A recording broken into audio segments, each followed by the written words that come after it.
Alfred, Poulimé, Tcho.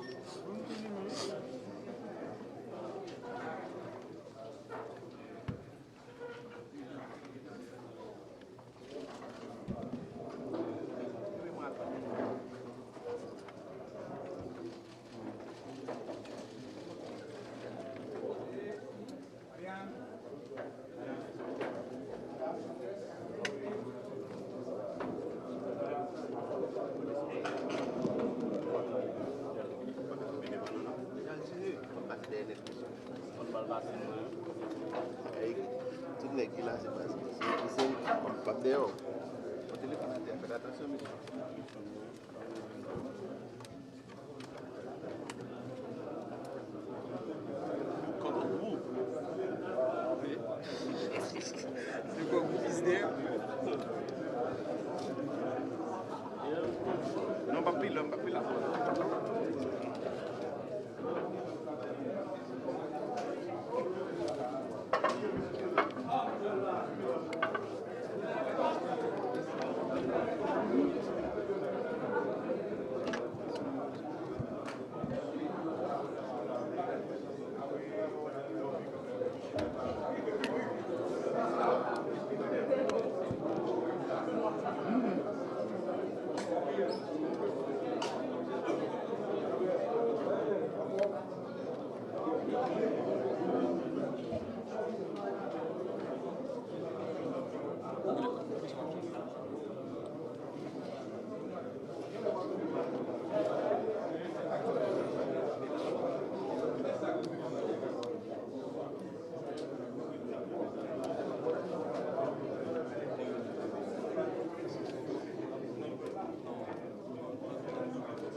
Bonsoir tout le monde.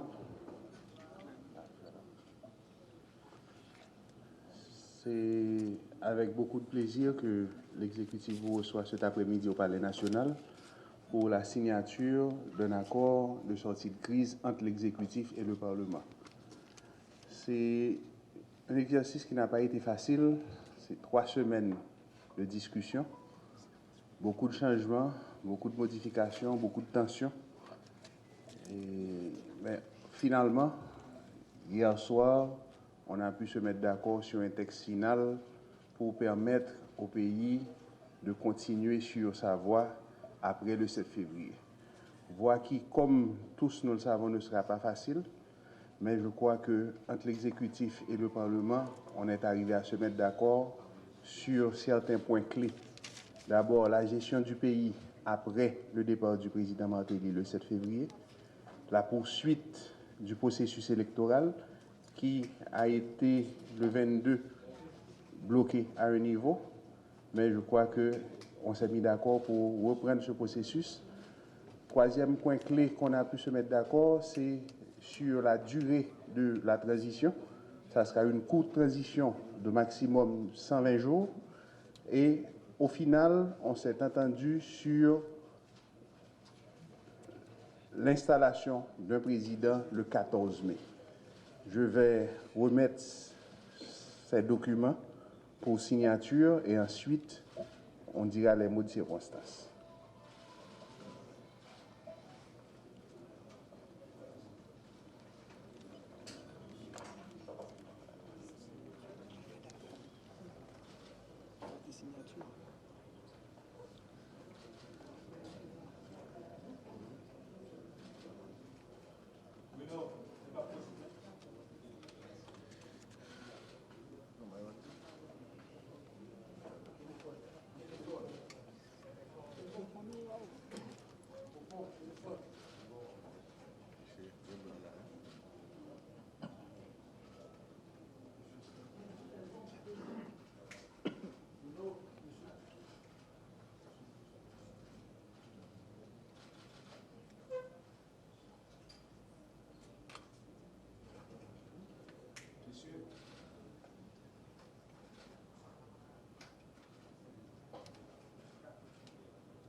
Comme vous venez de l'assister, un grand pas vient d'être franchi.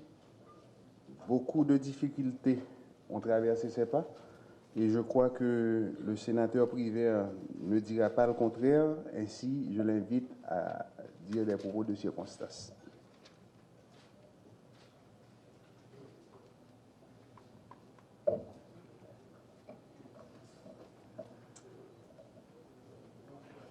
Excellence, Monsieur le Président de la République, Mesdames, Messieurs les membres du pouvoir judiciaire, honorables collègues de la Chambre des députés, honorables sénateurs, honorables députés, Mesdames, Messieurs les membres du corps diplomatique, membres du gouvernement, fonctionnaires et agents des deux pouvoirs de l'État, Mesdames, Messieurs. Il y a moins de 72 heures, nul n'était en mesure de prédire la tenue de cet événement, crucial pour l'avenir de notre nation. Nous sommes à un carrefour mémorable dans notre histoire de peuple. En balayant la salle du regard, j'en conclus que la population haïtienne dans ses composantes sociales, économiques et politiques est représentée ici. Et un fait marquant à souligner, à inscrire à l'encre d'or dans les annales de notre histoire. Désormais, c'est que les Haïtiens rejoignent ainsi l'unité scellée par nos ancêtres fondateurs ont pu trouver entre eux la solution à cette sortie de crise. Notre pays ne sombrera pas. Le peuple haïtien peut être fier de ses représentants, en tout cas à cette première phase. Nous félicitons le président de la République, M. Michel Joseph Martelly, d'avoir, avec un esprit d'abnégation, contribué à cet accord politique. Monsieur le Président, nos concitoyens ainsi que les générations futures retiendront que vous avez fait ce qu'il fallait à ce carrefour périlleux.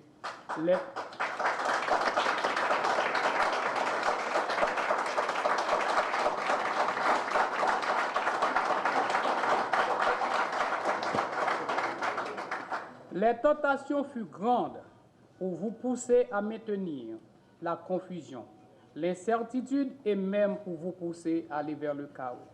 D'expérience, Monsieur le Président, je peux soutenir que la force d'un chef et la force d'un chef d'État en particulier découle de sa capacité de discernement à prendre les meilleures décisions possibles quand la réalité ne peut être saisie par aucune disposition normative et légale. Mes chers collègues parlementaires, votre contribution a été jusqu'ici considérable. Vos mandats peuvent en être satisfaits. Ceux d'entre vous qui sont à leur toute première expérience au sein du pouvoir législatif ont appris très tôt et très vite la dimension de notre responsabilité en tant que co-dépositaire de la souveraineté nationale. Les valeurs fondamentales de patriotisme, le dévouement au bien commun, notre fonction d'homme d'État, de représentants des citoyens et citoyennes ont été mises à rude épreuve. Vous conviendrez avec moi, chers collègues, que la signature de cet accord fait de l'Assemblée nationale, en cette situation d'exception, l'institution républicaine en charge de la destinée politique de notre pays. En même temps, cet accord met chacun de vous et nous met en tant que corps devant une très lourde responsabilité. En effet, le Parlement a la lourde responsabilité en ce moment décisif de garant de la stabilité, la continuité de ces républicaines et la cohésion nationale. La République tout entière a les yeux rivés sur le Parlement. Les citoyennes et les citoyens scruteront les actes de chaque honorable membre de la représentation nationale. Chers collègues, il nous revient de faire en sorte que les prochaines étapes de la sortie de la crise post-électorale 2015 ouvrent la voie à la stabilité et au progrès. Ce sera possible qu'avec la poursuite du dialogue interhaïtien, la vérification du processus électoral, la correction des écarts et sa finalisation. C'est l'unique chemin vers la consolidation et la mise en place des institutions et l'établissement de l'état de droit tel que proclamé par notre charte fondamentale. Tout en remerciant toutes celles et ceux qui ont contribué par leurs conseils, leurs appuis techniques, leur recherche de consensus à faire de cette étape un succès, j'invite solennellement le vaillant peuple haïtien à accompagner la représentation nationale dans cette crise, afin que la nation tout entière en sorte plus forte, plus soudée, plus unie et plus déterminée dans la marche vers le progrès, la justice et la dignité. Pour le pays, pour les ancêtres, marchons unis. Je vous remercie.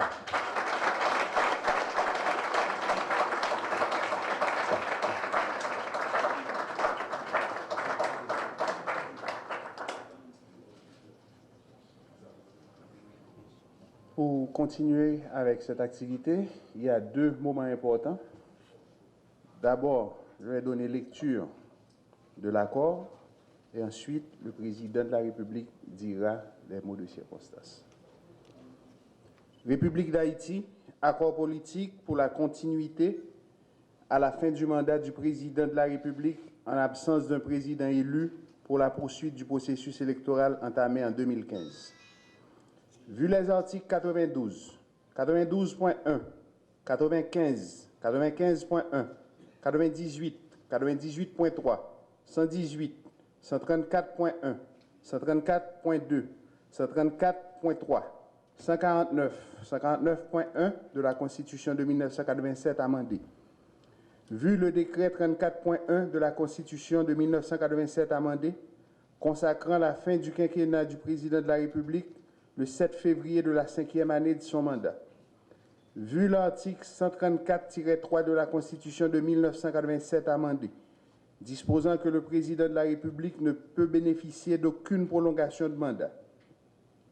Considérant l'engagement de tous les acteurs intéressés dans la démarche pour trouver une solution haïtienne allant dans le sens des intérêts supérieurs du peuple haïtien, de la préservation des acquis démocratiques et de la consolidation de la cohésion nationale. Considérant l'urgence de rassurer et d'inspirer plus de confiance à tous les acteurs impliqués dans le processus électoral.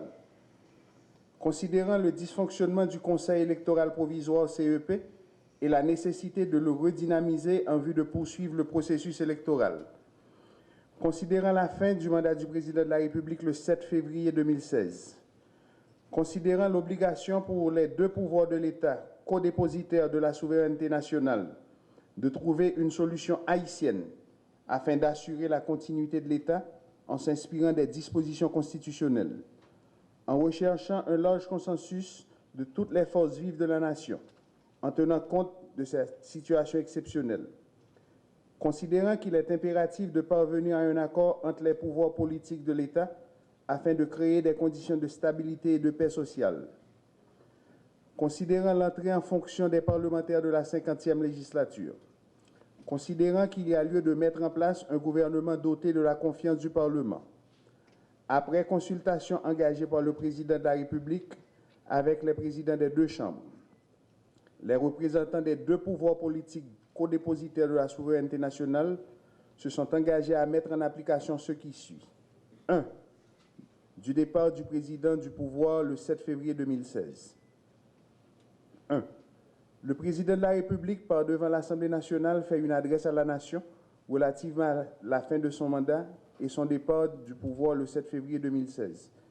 Il informe le Parlement à titre de codépositaire de la souveraineté nationale du vide provoqué par cette situation au niveau du pouvoir exécutif. 2.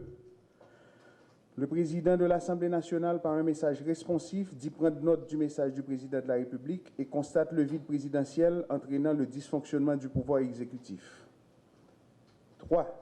Le vide, une fois constaté, le Conseil des ministres, sous la présidence du Premier ministre, est chargé de la gestion des affaires courantes jusqu'à l'installation du nouveau gouvernement et annonce l'élection par l'Assemblée nationale d'un président provisoire. 4. Le président de l'Assemblée nationale en profite pour informer la tenue dans un délai ne dépassant pas 5 jours calendaires des élections présidentielles par l'Assemblée nationale pour combler le vide. 5. Une commission bicamérale est immédiatement constituée pour définir et tracer la procédure à suivre pour la réalisation de ces joutes électorales qui doivent être inclusives, honnêtes et transparentes. 6. L'élection du président provisoire aura lieu 48 heures après la fin des inscriptions. 7. Le mandat du président provisoire est de 120 jours maximum à partir de la date de son installation. Le cas échéant, l'Assemblée nationale prendra les dispositions qui s'imposent. Point 2. Du départ du président provisoire, de la part du président provisoire de la République, à entrer en consultation avec les principaux partis politiques représentés au Parlement, les groupes politiques non représentés au Parlement, les acteurs de la société civile, afin de recueillir des propositions de noms de personnalités ayant les compétences et les qualités pour exercer la fonction de Premier ministre. 2. à entrer en consultation avec les présidents des deux chambres du Parlement autour du choix d'un Premier ministre à désigner. Point 3. De la part du Parlement. Petit 1. À confirmer l'éligibilité du Premier ministre de consensus désigné. 2. À inviter le Premier ministre accompagné des membres de son gouvernement à se présenter par devant les deux chambres en séance plénière afin de recevoir le vote de confiance de sa déclaration de politique générale. Une fois le vote de confiance obtenu, le Premier ministre est immédiatement installé dans ses fonctions. Point 4. De la redynamisation du Conseil électoral provisoire CEP. Convocation à l'initiative du président provisoire des secteurs ayant délégué des représentants au précédent Conseil électoral provisoire, aux fins de confirmer ou de désigner de nouveaux membres en vue de la reprise des activités au CEP dans un délai n'excédant pas 72 heures. La publication de l'arrêté présidentiel de nomination des nouveaux membres du CEP. De la poursuite du processus électoral initié au cours de l'année 2015.5. Relance par le CEP du processus électoral après évaluation des étapes déjà franchies. Petit a. Mise en application des recommandations techniques de la Commission indépendante d'évaluation électorale. Petit b. Finalisation et proclamation des résultats des élections municipales. 2. Organisation du deuxième tour de l'élection présidentielle, des élections législatives partielles et des élections locales, 24 avril 2016. 3. Proclamation des résultats définitifs 6 mai 2016. Installation du président élu de la République le 14 mai 2016. Fait de bonne foi à Port-au-Prince le 5 février 2016 en 3 originaux. Signé du président de la République Michel-Joseph Martelly, du président du Sénat de la République Jocelyn Privert, du président de la Chambre des députés Cholger Sansi.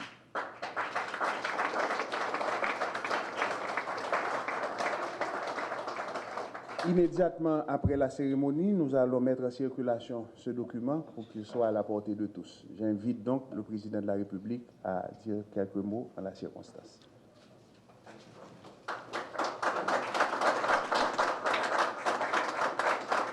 Merci, mettez-vous.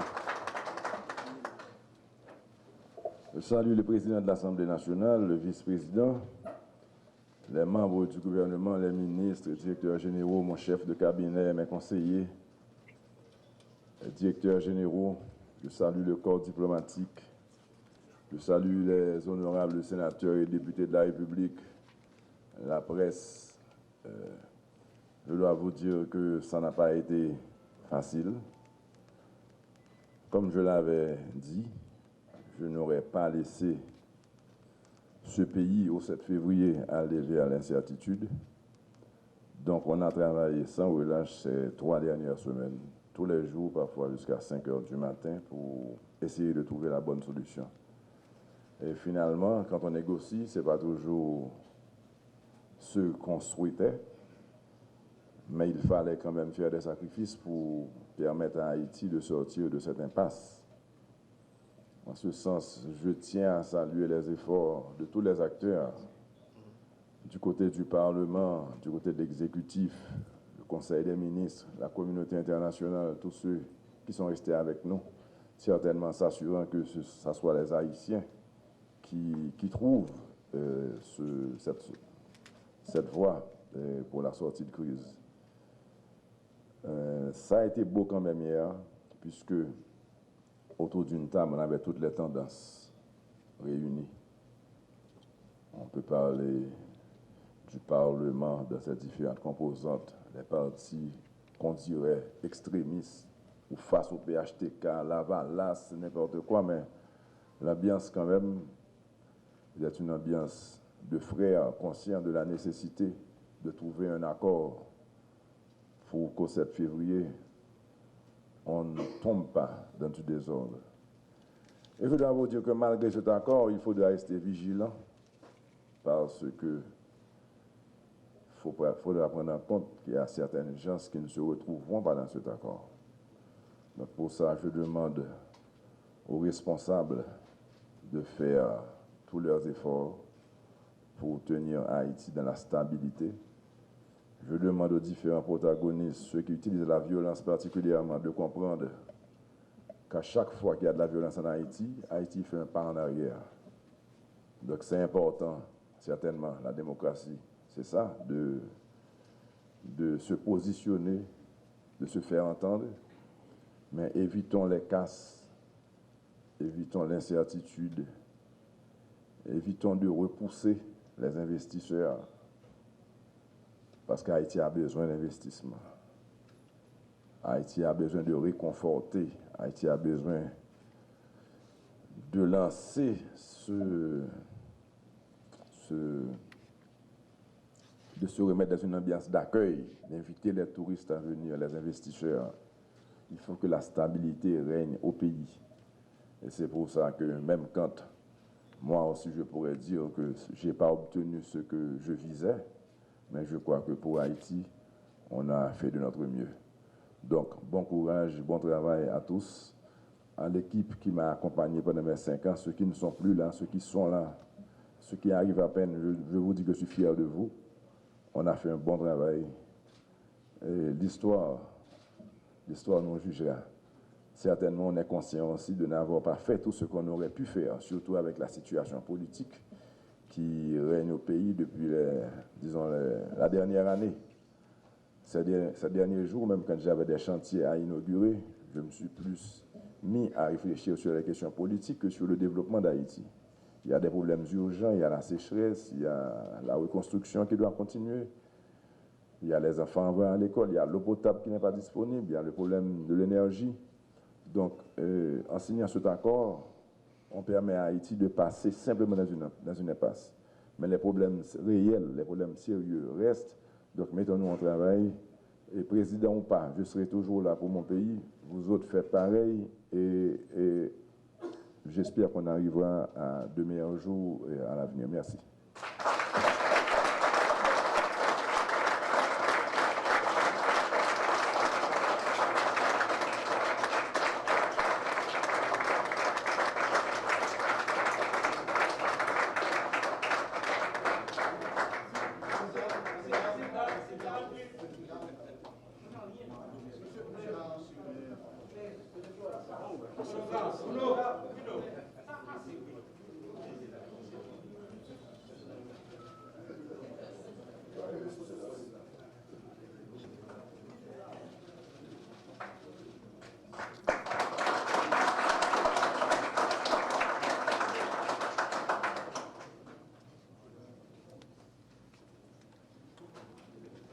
Merci tout le monde.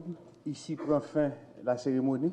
On se donne rendez-vous demain matin, 11h, au Parlement, pour le dernier message à la nation du président de la République. Merci.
Gracias.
Côté Guinée, côté peuple là.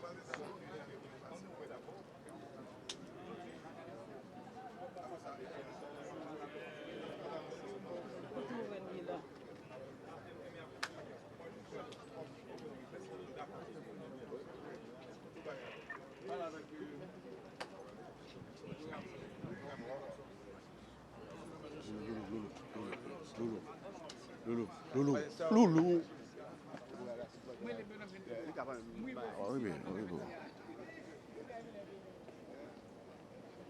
Monsieur le Président. Oui, ok. Nous allons aller qu'on y arrive. Ok.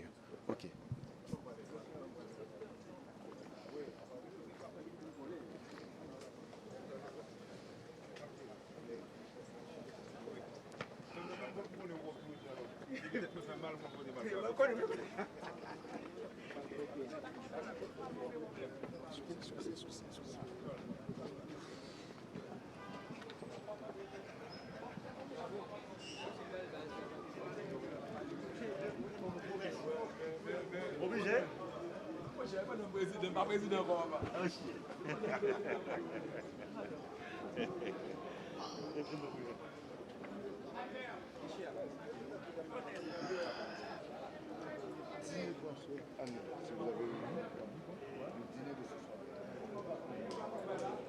Le dîner de ce soir a été annulé. Oui, je sais. Oui.